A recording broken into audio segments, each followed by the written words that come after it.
The sleek alien ship landed on the bright green lawn of the United Nations headquarters in New York. Its silver surface reflected the morning sun, almost blinding the gathered crowd. This was the day humanity had waited for. First contact with an advanced alien civilization. Captain James Walker stood at attention behind the world leaders. His blue uniform was perfectly pressed, his face a mask of calm. But inside, his heart raced. After 20 years in Earth's Defense Force, he knew that first meetings were the most dangerous. As the ship's door opened with a soft hiss, he placed his hand on his holstered gun. 7 tall, thin aliens walked out. Their skin was pale blue, and they had large eyes that took in everything. The tallest one wore a gold robe and stepped forward. "I am Delegate Moore of the Galactic Council," the alien said in perfect English. "We have watched your planet for some time. Today, we offer you membership in our peaceful Federation of Worlds." The UN Secretary-General stepped forward with a wide smile. "We are honored by your offer. Earth has long hoped to join a larger community among the stars." Walker watched the aliens carefully. Something in their eyes didn't match their friendly words. He had seen that look before, in the eyes of men who thought they were superior. After the public welcome, the real meeting began inside the UN building. Walker was invited as Earth's military representative. The room was large, with a round table where human and alien leaders sat together. Delegate Moore displayed a hologram of the galaxy. Thousands of stars lit up, showing the vast reach of the Galactic Council. "For 10,000 years, we have kept peace," Moore said. "All members follow our rules and enjoy our protection.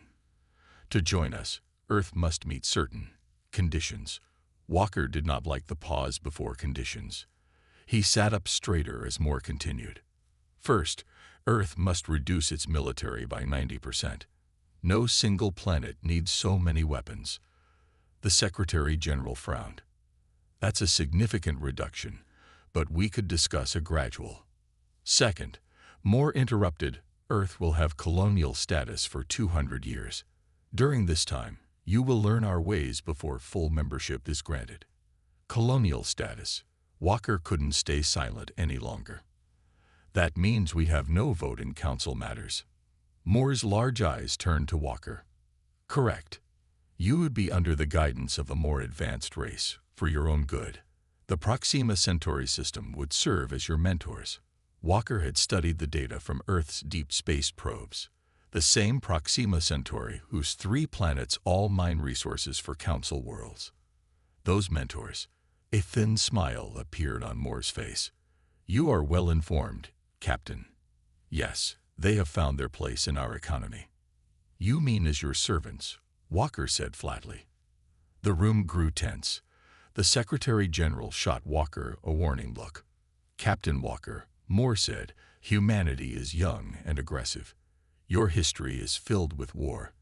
The Council's approach has brought peace to 1,000 worlds. Would you prefer to stay alone and primitive?" Walker stood up. "We've fought our wars, yes, but we've also fought against those who would take our freedom. Earth has a long history of resisting empires that arrive with talk of helping the natives while taking their resources." "James," the Secretary-General warned, "remember your place." "My place is defending Earth," Walker replied. "And these aren't terms for membership. They're terms for surrender." Moore's eyes narrowed. "We offer you the stars, Captain. Without our help, you will remain trapped in this small system for centuries." "We'll get to the stars on our own terms," Walker said. "Humans have gone from horse carts to space stations in 200 years. Imagine what we'll do in the next 200. Moore stood up, suddenly seeming much taller. "Your pride will be your downfall. Many species have rejected our first offer. All have accepted eventually, often after difficult lessons." The Secretary-General quickly cut in. "Please forgive Captain Walker's directness. We need time to consider your generous offer. Perhaps we could reconvene in 6 months." Moore nodded. 6 months. We will return for your answer." He looked directly at Walker.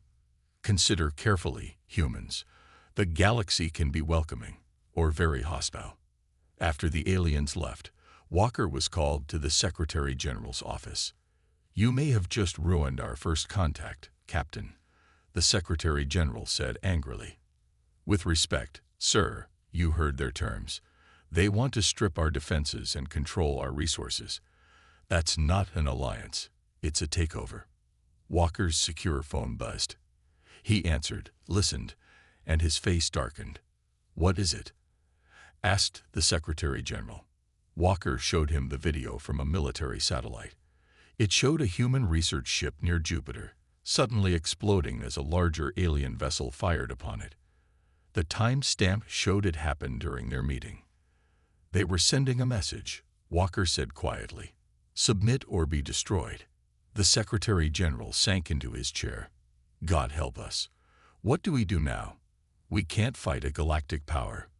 Walker looked out the window at the New York skyline. "We have 6 months. We've built amazing things when our backs were against the wall. What are you suggesting?" "Give me authorization to start a special project. Deep black, known only to a few." Walker's eyes had a determined gleam. "If the Council wants to teach us a lesson, we should prepare one of our own." "What kind of project?" "They expect us to either give up or try to fight them with what we have now.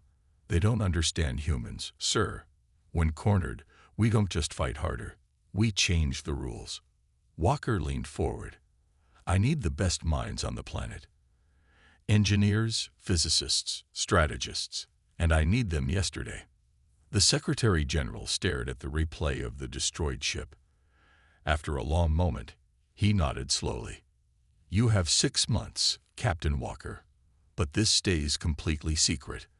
As far as the public and the Council know, we're considering their offer." Walker saluted. "Yes, sir. Project Nemesis begins today."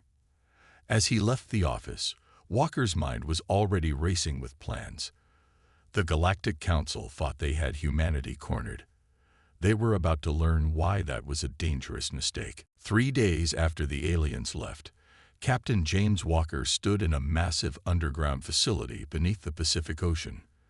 The base had been built in secret during the last World War, but never used. Now it would serve a new purpose.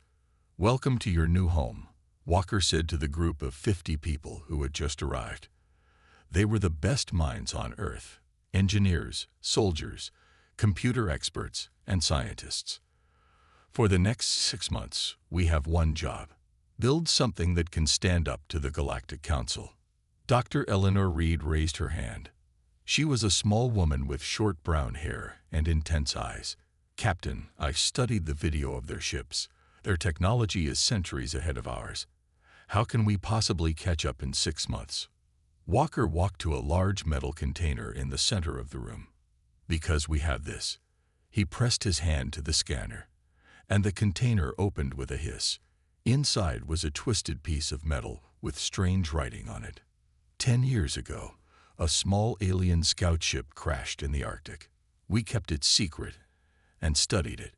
We've learned some of their tech, but not enough." Walker looked at the group. "That's where you all come in. We need to take what we know and make something new, something they won't expect." Admiral Thomas Grant, an older man with gray hair and a weathered face, stepped forward. "I've commanded ships for 30 years. But this isn't just about building a better battleship. We need new thinking." "Exactly," Walker agreed. "The Council has ruled space for thousands of years. They think they've seen everything.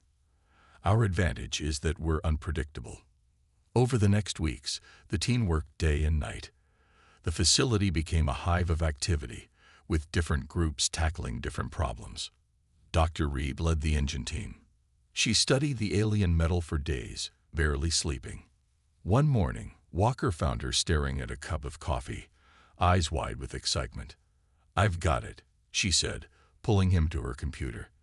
"Look at how the alien metal reacts to electricity. It doesn't just conduct it. It amplifies it somehow. If we build engines with this principle, we could move faster than anything in their fleet." In another section, Admiral Grant worked with military experts to plan how the ship would fight. "The Council ships are big and powerful, but they're designed to intimidate," he explained to Walker. Their weapons are meant for planets and large targets. We need to be fast and hit precisely. Walker watched as the team created new weapons that used Earth's unique understanding of physics. While the Council used energy beams, the human team developed missiles that could change direction in space and projectiles that carried special payloads. But the biggest breakthrough came from an unexpected place. Lisa Brown, a young computer scientist, discovered something strange when studying the alien computer systems. Their AI is very advanced, she told Walker one day, but it's also very predictable. It follows strict rules. She showed him simulations where the alien systems always responded the same way to threats. They don't adapt well to chaos. And humans are nothing if not chaotic, Walker said with a smile. Lisa nodded eagerly. Exactly. I've been working on a new kind of ship control system. It combines AI with human thought patterns. She demonstrated by putting on a headset connected to a computer. On the screen, a virtual ship moved through space, responding to her thoughts faster than any manual control could. The system learns how humans think and anticipates our decisions, she explained. No alien AI would understand the patterns because they don't think like us. As the project progressed, news arrived that Council probe ships had been spotted near Pluto. They were watching, studying Earth's defenses. Walker increased security and pushed the team harder. Not everyone believed in the project. 5 months in, Walker was called to a video meeting with the World Security Council. "Captain, we've reviewed your progress," said Councilman Peters, a tall man with a stern face. "The resources going into Project Nemesis are enormous.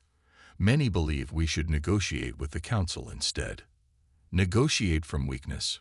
Walker asked. "They destroyed one of our ships to show their power. What kind of terms do you think they'll offer?" "Perhaps better ones than extinction," Peters replied.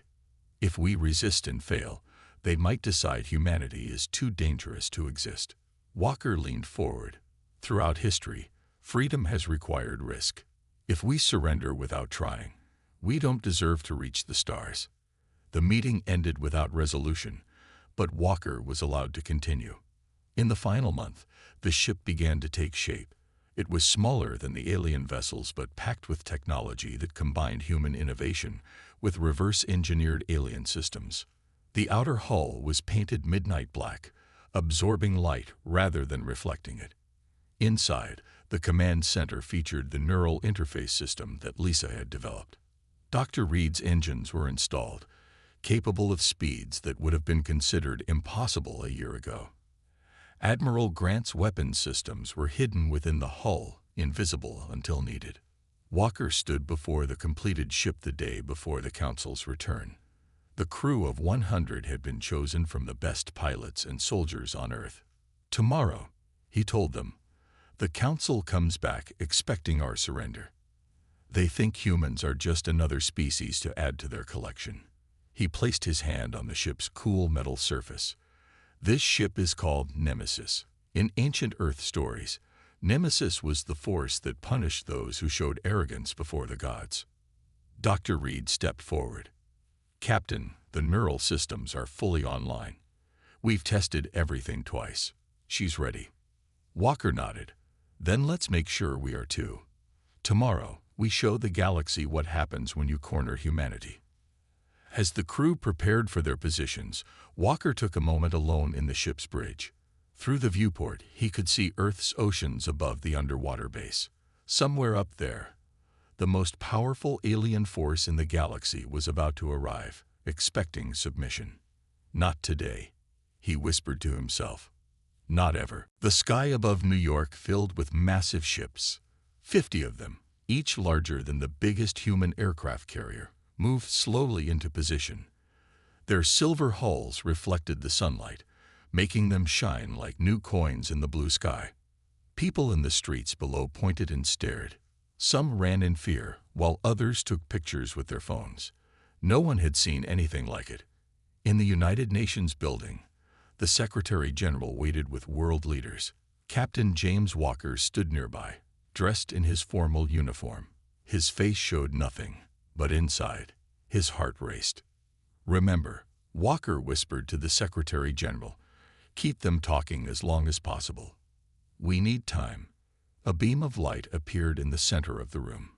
It formed into the shape of High Commissioner Dorn, a tall alien with dark purple skin and 6 fingers on each hand.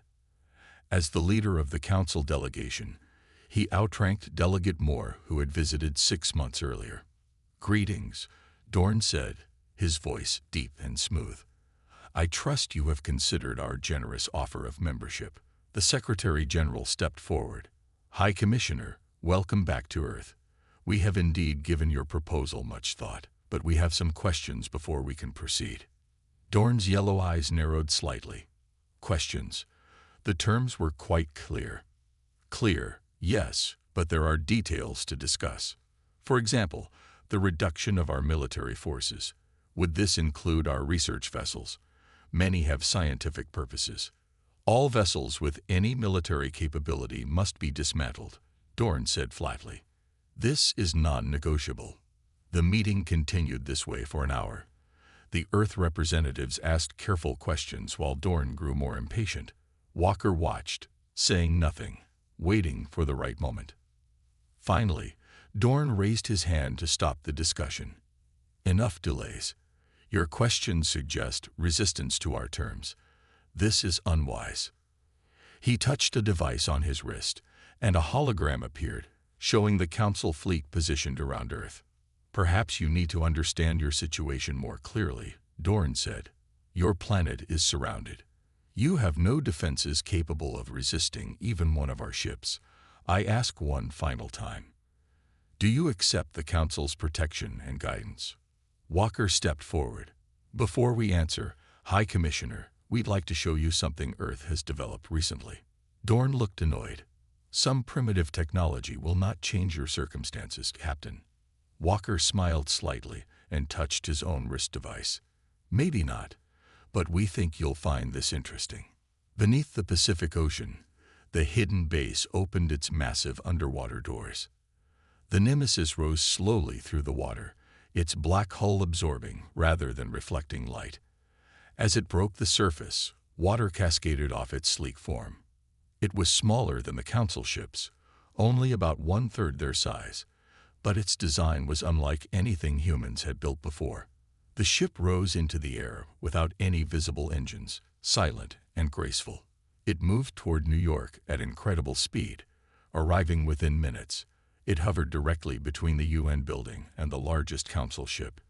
In the meeting room, Walker displayed a hologram showing the Nemesis. "High Commissioner, allow me to introduce Earth's newest vessel." Dorn stared at the image, then laughed. "This is your response. One small ship. It is admirable that you built this so quickly, but it is nothing compared to our fleet." "Size isn't everything," Walker said calmly. "Perhaps a demonstration." Before Dorn could respond, Walker gave an order through his communicator. On the Nemesis, Dr. Reed activated the ship's special shields. A faint blue glow surrounded the vessel. "Scan it," Walker suggested. Dorn touched his device again, frowning. "Your ship is interfering with our sensors. This is unexpected, but not impressive. Then perhaps this will get your attention."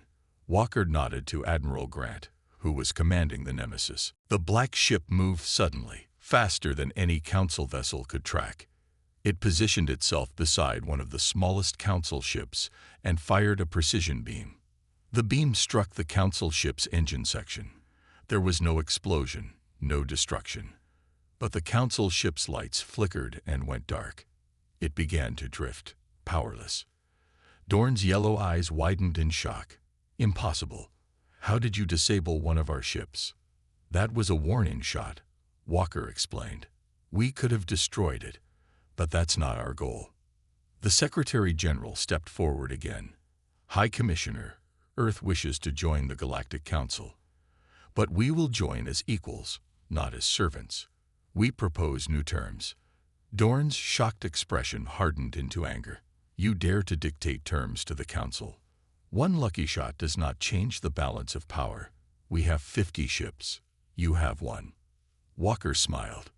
"True, but we've been monitoring your communications. We know the Council isn't as united as you pretend. 3 of your member species are on the verge of rebellion. Others question the old ways. This was a guess based on intercepted messages they hadn't fully translated, but Dorn's reaction confirmed it was correct. The alien's purple skin darkened with anger. This is outrageous. You will pay for this insolence. Dorn touched his device, giving commands to his fleet. Destroy their ship. Now. The Council fleet moved into attack formation. Energy weapons charged, targeting the Nemesis. But the black ship was already moving. What happened next would be studied in military academies for generations. The Nemesis moved in ways that should have been impossible, avoiding every shot. Its neural interface, guided by Lisa Brown and a team of pilots, anticipated the Council's attack patterns before they happened. When the Nemesis fired back, its shots were precise and devastating. It targeted weapons and engines, deliberately avoiding areas that would cause ships to explode. Within 5 minutes, 10 Council ships hung dead in space. The rest had scattered, unable to coordinate against the unpredictable human vessel. In the UN building, Dorn watched in horror as his fleet fell into chaos. "This is impossible," he whispered. "No species has ever." "How did you?" Walker stood tall.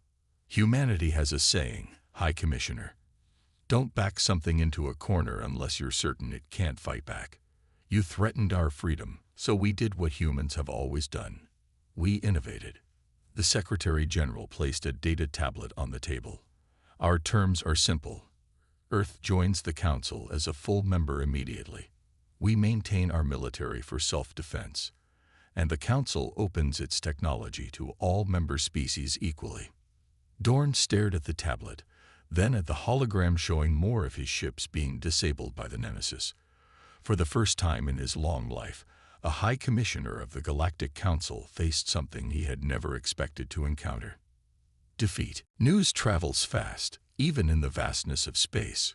Within days, every planet in the Galactic Council knew about the human ship that had defeated an entire Council fleet. The stories grew with each telling. Some said the human ship could disappear and reappear at will. Others claimed it could predict the future. All agreed on one thing. For the first time in 10,000 years, the Council's power had been challenged.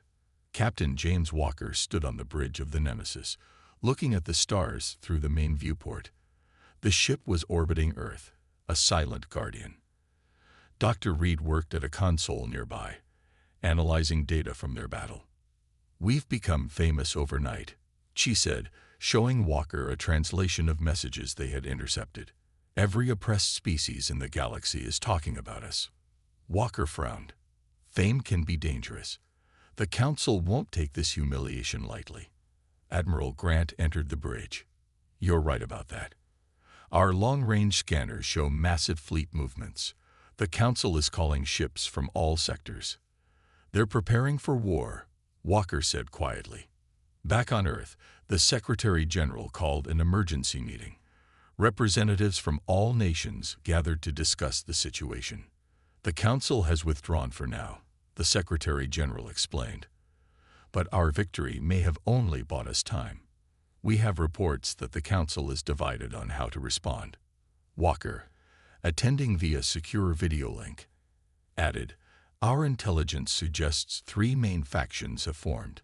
The Krell, a warrior species, want immediate all-out war against Earth. The Lorens advocate for genuine negotiation. And a neutral faction led by High Counselor Vex is still undecided." "What are our options?" asked the Chinese president. "We could wait for them to make the next move," Walker said, "or we could take action. Show them we're not a threat to peace, only to tyranny." After hours of debate, they made a bold decision. The Nemesis would embark on a diplomatic mission to visit key worlds in the Council space. They would demonstrate peaceful intentions while making it clear that humans would not be conquered. 2 weeks later, the Nemesis entered the Loren home system. The Lorens were one of the oldest species in the Council, known for their wisdom and diplomatic skills. Their world was a beautiful blue-green planet with 3 moons. As the human ship approached, a fleet of smaller vessels moved to intercept them. But these weren't warships. They were ceremonial escorts. "They're welcoming us," Admiral Grant said, surprised. On the Loran homeworld, Walker led a small delegation to meet with the Loran leadership.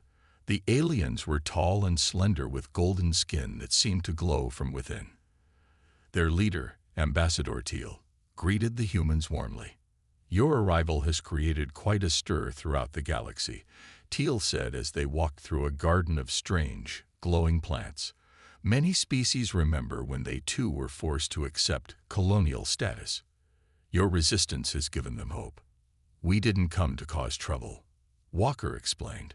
"Humans just want to be treated as equals." Teal's large eyes studied Walker carefully. "Perhaps that is exactly what troubles the Council.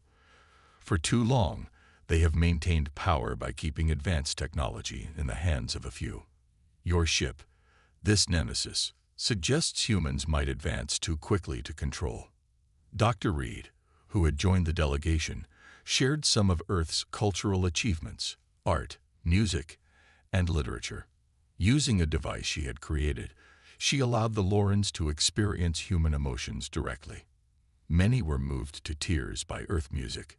"Your species feels things deeply," Teal observed. "This passion tries your creativity." The visit was a success. The Lorans agreed to support Earth's bid for full Council membership. More importantly, they shared information about other worlds that might be sympathetic to humanity's cause. In the following weeks, the Nemesis visited 5 more planets. Each time, they demonstrated human culture alongside their technology. They made it clear that humans sought friendship, not domination. But not everyone welcomed them. When they arrived at Krell space, they were met with hostility. The Krell were a reptilian species known for their aggressive nature and military might. Their ships immediately took offensive positions. "They're charging weapons," Admiral Grant reported. "Hold position," Walker ordered. "Don't power our weapons. Let them make the first move." The standoff lasted for tense minutes. Finally, a gruff voice came through the communication system. "Human vessel, you have shown skill in battle. The Krell respect strength. You may enter our space, but we are watching." It wasn't friendship, but it was recognition. The Nemesis continued its mission, building a network of allies across the galaxy. Meanwhile, on a distant world hidden behind a red nebula, the Krell military leadership met in secret. General Zork, a battle-scarred veteran, addressed his commanders. "While the humans play diplomat, we prepare for war," he growled. "Their ship is impressive, but it is only one vessel. The Council has ruled for 10,000 years. We will not be undone by primitives." He revealed their plan, a surprise attack not on the Nemesis, but on Earth itself. Without its defender, the planet would be vulnerable. "The human homeworld will fall," Zork promised, "and the galaxy will remember why the Council is to be feared." The Krell fleet launched in secret, using hidden jump routes to avoid detection. The Nemesis was completing a successful meeting with the Axillary, an advanced race specializing in biology, when Walker received an urgent message from Earth. The Admiral's face was grim on the screen. "Captain, long-range sensors have detected a massive energy surge heading towards Earth. It's Krell signatures, at least 30 battleships. They'll be here in 12 hours. Walker turned to his crew. "Set course for Earth, maximum speed." Dr. Reed looked worried. "Even with our engines, we can't get there in less than 15 hours. Walker's face hardened with determination. "Then we need to find a shortcut. Contact our new allies. See if anyone knows a faster route." As the Nemesis raced toward home, Walker stared at the star map.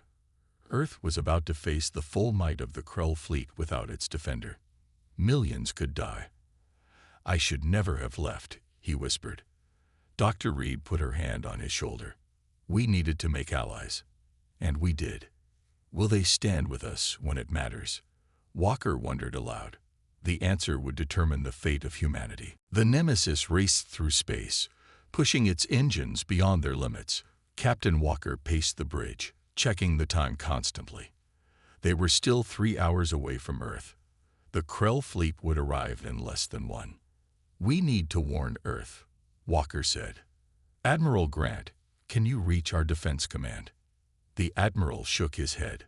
"The Krell are blocking all long-range communications." Dr. Reed rushed onto the bridge. "Captain, Ambassador Teal of the Lorens is requesting to speak with you." The alien's golden face appeared on the main screen. "Captain Walker, we have detected the Krell fleet movement. This attack violates Council law. Can you help us?" Walker asked directly. "The Loren fleet is already on its way to Earth. We will arrive shortly after the Krell." But Teal hesitated. "There are only 10 of our ships. The Krell have 30. Walker nodded grimly. "We'll take any help we can get." "Thank you, Ambassador." As the communication ended, Dr. Reed approached Walker. "I've been studying the data from our jump drive. There might be a way to get home faster." "How?" "It's risky," she explained. "We could use the gravity of a nearby star to boost our speed. It would bend space around us, creating a shortcut." "Has anyone ever done this before?" Walker asked. "No, it's just a theory. And it would take us dangerously close to the star's corona. The heat could damage our shields." Walker looked at the ship's clock again. Earth had less than 30 minutes now. "Do it." The Nemesis changed course, heading directly toward a massive blue star. As they approached, the heat alarms began to sound. The ship shuddered as it fought against the enormous gravity. "Shields at maximum," Admiral Grant called out. "Hull temperature rising." Dr. Reed worked furiously at her console. "Just a few more seconds. Now." The Nemesis shot around the star like a slingshot, accelerating to impossible speed. For a moment, the view screen showed only blinding light. Then suddenly, they were in Earth's solar system. "It worked," Dr. Reed shouted. "We're here." But they were not alone. The Krell fleet had arrived and was already attacking Earth's orbital defenses. Explosions lit up the space around the planet as human ships fought bravely against the much larger alien vessels. "Status report," Walker demanded. "Earth's defenses are holding, but barely," Admiral Grant said. "They've activated the emergency shield network I designed, but it won't last long against that many ships." Walker studied the battlefield. The Krell had arranged their ships in a standard attack formation, something they had used successfully for centuries. "They're predictable," Walker said. "That's their weakness." He turned to his crew. "Prepare Protocol Thermopylae." The crew looked at each other in surprise. Protocol Thermopylae was a desperate battle plan, named after an ancient Earth battle where a small force had held off a much larger army by using the terrain to their advantage. "Sir, that's never been tested in real combat," Admiral Grant warned. "Neither had this ship until we faced the Council fleet," Walker replied. "Send the plans to Earth's defenders. Tell them to fall back to these positions." He marked several points in the solar system on the tactical display. The Nemesis raced toward the battle, still undetected by the Krell. Walker waited for the perfect moment, then gave the order. "Now." The black ship suddenly appeared in the middle of the Krell formation, its weapons firing with surgical precision. 3 enemy ships lost power immediately. The rest scattered in confusion. "Earth defenders, execute Thermopylae," Walker commanded over the open channel. What followed was unlike any space battle in galactic history. The human ships used the solar system itself as a weapon. They hid behind moons, using their gravity to alter missile trajectories. They skimmed the edges of asteroid fields, luring Krell ships into dangerous debris. Small, fast Earth vessels attacked and retreated, never staying in one place long enough to be targeted. And at the center of it all was the Nemesis, moving in ways that defied the laws of physics as understood by the Krell. The neural interface that connected the human crew to the ship allowed them to react instantly, as if the ship was an extension of their own bodies. 10 Loren ships arrived as promised, joining the battle on humanity's side. The tide began to turn.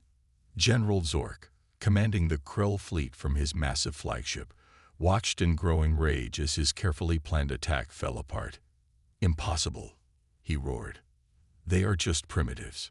His second-in-command approached cautiously. "Sir, we've lost 12 ships already. Perhaps we should." "No retreat."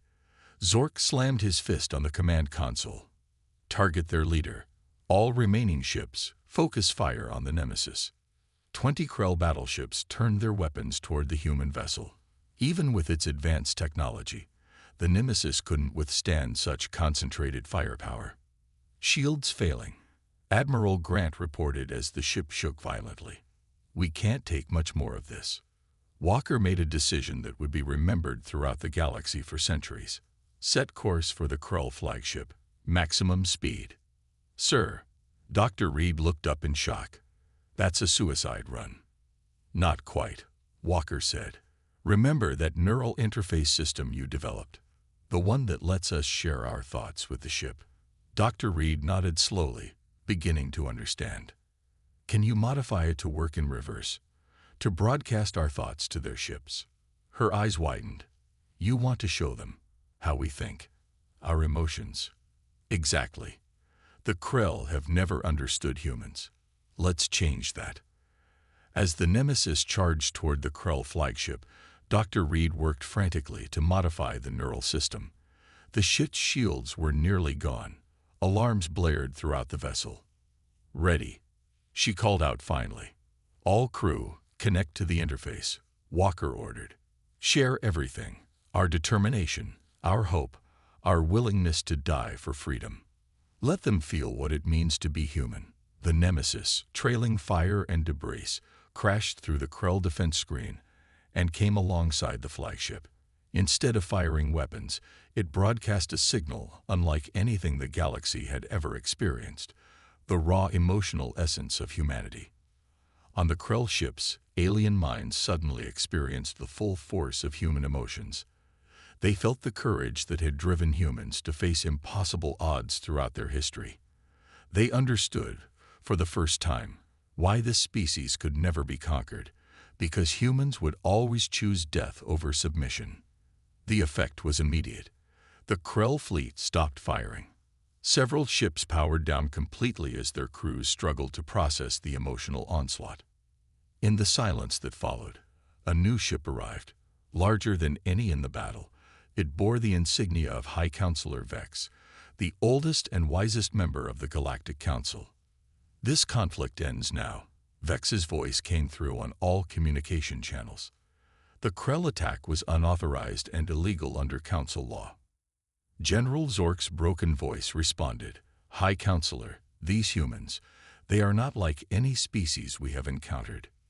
"No," Vex agreed. "They are not. And perhaps that is what our galaxy has needed for a very long time." In the days that followed, representatives from all Council species gathered on Earth. For the first time in 10,000 years, the Galactic Council changed its fundamental structure. No longer would advanced species rule over lesser ones. All members would have equal voice. The Nemesis, repaired and upgraded, became the flagship of a new multi-species exploration fleet. Captain Walker stood on its bridge once more, but now his crew included Lorens, reformed Krell, and a dozen other alien species. "Where to, Captain?" asked Dr. Reed, now his official second-in-command. Walker smiled as he looked at the stars on the view screen. "Everywhere we haven't been yet. The galaxy just got a lot bigger." As the Nemesis set course for unexplored space, humans and aliens working side by side, Walker reflected on how it had all begun, with a threat to humanity's freedom. The ship that had been built for war had become something else entirely, a symbol of what different species could accomplish together. The Galactic Council's worst nightmare had become the galaxy's greatest hope.